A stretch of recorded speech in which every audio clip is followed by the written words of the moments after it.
And now we're going to make mangoes and sticky rice. It's one of our favorite desserts. What you do first is you take 2 cups of jasmine brown rice. Now usually in a restaurant that's made with white rice, but like Dr. Youngberg has told us, white rice causes inflammation, so we're going to use the brown rice. And you take the 2 cups of brown rice and you rinse it until the water is clean and clear. And then you put it in a big bowl with cold water and let it sit overnight. Then when you get up in the morning, then you cook the rice like you normally would cook the rice. Okay, so that's what we have here. We have our rice all cooked.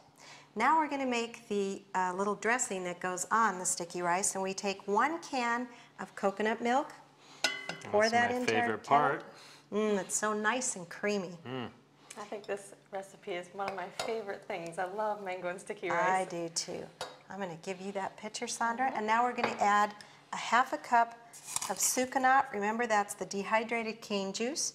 It's not so refined like white sugar is bleached, so we're going to add that to our coconut milk. Can I stir that? You sure can. You stir that in, and then we're going to turn this on. And what we want to do is we want to bring this coconut and sucanat mixture to a boil.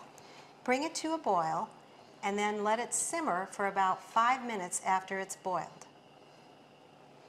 Okay, so after the coconut milk has cooked for about 5 minutes and simmered, then you pour the milk on top of your rice and cover the rice and let it sit for about 15 minutes. And we have the finished product here in this bowl. Now brown rice doesn't thicken up or get quite as sticky as the white rice does. So if you want yours a little stickier and a little thicker, you can add a little cornstarch to the coconut milk when you're cooking it. We didn't do that in this recipe. But I will show you how the sticky rice is. It's still sticky. That's nice. And it's very tasty. And now we're going to just slice up some mangoes. And actually, a friend of mine picked these off of his tree, and we got them this morning from him. And how you do it, I'm going to just move this rice over a little bit, is you cut the mango as close as you can to the pit, like this.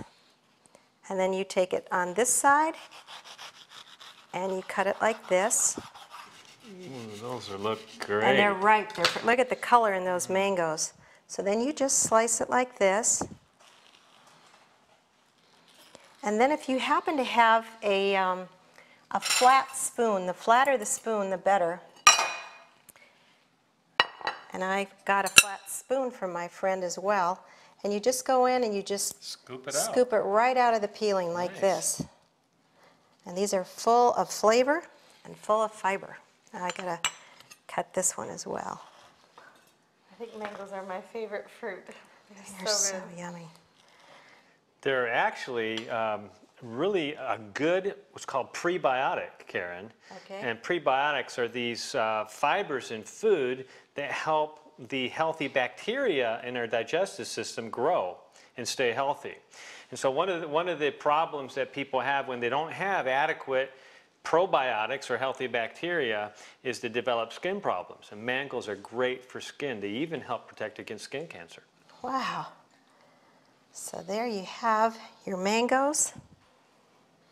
And they're going to help you with your skin issues. Some people blame all their skin cancers on excess sun or being in the sun. In fact, the problem is that usually they're not taking in enough nutrients that protect the skin. And mangoes, tomatoes, deep green leafies, the things that we've been promoting so much are the very foods that actually stimulate the immune system to protect the skin against any damage in the atmosphere. Okay, so we have mangoes that have fiber and vitamins in them. And now we're going to take a scoop of this brown, sticky jasmine brown rice and just put that right here in the center of our plate. Maybe let's do a second scoop. A little bit more. Looks so good. And you have a nice Thai dessert. And we've got fiber in the brown rice, we've got fiber in the mangoes, and we've got color. So here's a dessert that's not only as tasty as it can be, but it's just packed with fiber and lots of nutrients and antioxidants. Now we're going to take a look. Over here is our tom kha soup that we had. And we also, if you can reach over there, Dr. Youngberg. Does this mean I can eat it? Well, not just yet. Okay. And here we have our brown rice with asparagus, more fiber. And anybody remember how much fiber there was in this asparagus? What? 9 cups of asparagus. So 36 grams of fiber. You remembered. You must be getting your olive oil. That's right. Because your olive oil is really helpful with your memory. So we've got lots of fiber in this dish, and we've chopped peanuts on top. And so we have a full Thai meal here. And I think that we need to scoop up a little bit more and grab another plate. Where are our other plates? We have some people that would like to try this out. I have a couple. Oh, you've got here. some forks? Okay. Sandra, you get to take the first bite. Okay. Here's a fork for you too. And now you can try some of the Okay. asparagus food. And we're going to just see how good this actually tastes. There's a Yeah, reason my rice is wife good. always wants me to take her to Thai food. Oh, yeah. Now I can cook delicious. her a meal myself. That's very good. And it's very easy to make. Just go pick a mango off your tree. But if you don't have a tree, mangoes are always plentiful in our grocery stores. And the brown rice is just as tasty, I think, as the white rice. You get a lot of magnesium. Eating brown rice instead of the white rice actually protects you from diabetes and heart disease. And you're not going to gain weight like you would with the white rice. So that's why it's so important to use the brown rice instead. And you adapt to it pretty quickly. Yeah, It's delicious. chewier, tastier, It's really. got a nice chewy texture to it. Well, I wish I could invite you to come and join us and eat this meal, but you're going to have to try and make this yourself. It's very easy to do, and it doesn't take that long either. If you just remember to do this rice the night before, you'll have your mangoes and sticky rice. It takes 8 minutes to make the soup, and it doesn't take very long to steam your asparagus. And you can put the rice in your rice cooker and have your machine do the work.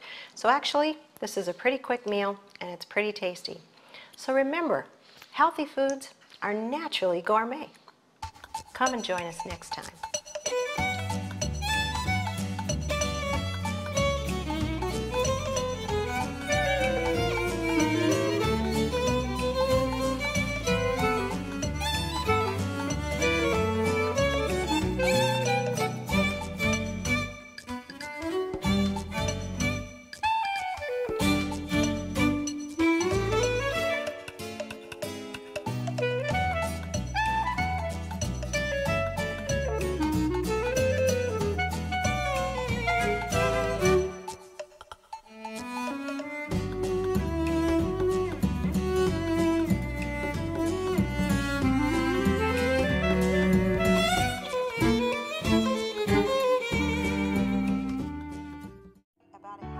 Karen Houghton, host of the TV series Naturally Gourmet, has developed a wonderful cookbook from her years of experience preparing tasty and healthy meals from a plant-based diet. In her cookbook Naturally Gourmet, Karen features a wide variety of recipes, from baked breads to sumptuous soups, from excellent entrees to delightful desserts.